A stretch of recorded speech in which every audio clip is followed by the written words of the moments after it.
Pabor ang ilang senador na buksan sa publiko ang proseso ng Bicameral Conference Committee para sa pambansang budget. Yan ang ulat ni Daniel Manalastas. Ngayong araw, June 30, ang pagsisimula ng pag-upo sa tungkulin ng mga senador sa 20th Congress. At ilan sa usapin na tumambad ay kung gagawin bukas sa publiko ang Bicameral Conference Committee ng pambansang budget. Si Senador Panfilo Lacson dati pa raw pinaglalaban na gawing bukas sa publiko ang BICAM sa budget. At isa raw ito sa prioridad na panukalang batas na kanyang isusulong. Maging si Senator Tito Soto, pabor din na gawing bukas sa publiko ang BICAM ng budget.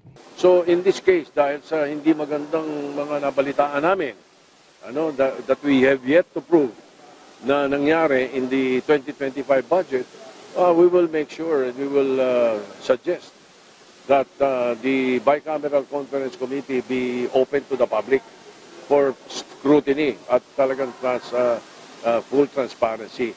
Hiling naman ni Senator Amy Marcos sa 20th Congress, busisiing maigi ang 2026 budget at mas maging transparent sa preparasyon nito. Si Senadora Risa Hontiveros naman, mas positibo sa mungkahing yan dahil mismong si House Speaker Martin Romualdez pa ang nagbigay suporta rito. One of the best suggestions I've heard in a long time from another government official. A little bit more optimistic now na mismong yung pinakamataas na opisyal ng House ay nanawagan din ng ganyan. Ayon kay Senate Secretary Renato Bantug Jr., lagi silang bukas sa mga panawagang gawing mas transparent ng BICAM. Bukasaan niya ang Senado sa mga panukalang mas mapapaigi ang public access at kaalaman sa national budget.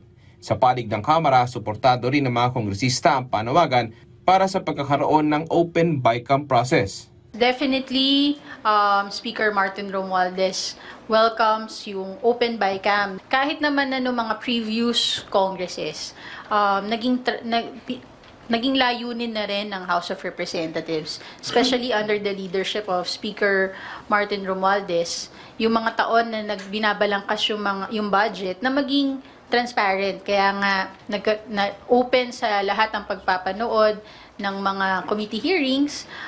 Lalong-lalo na ngayon, we are looking forward na magkaroon ng enough na suporta para mabuksan ang BICAM. Daniel Manalastas para sa Pambansang TV sa Bagong Pilipinas.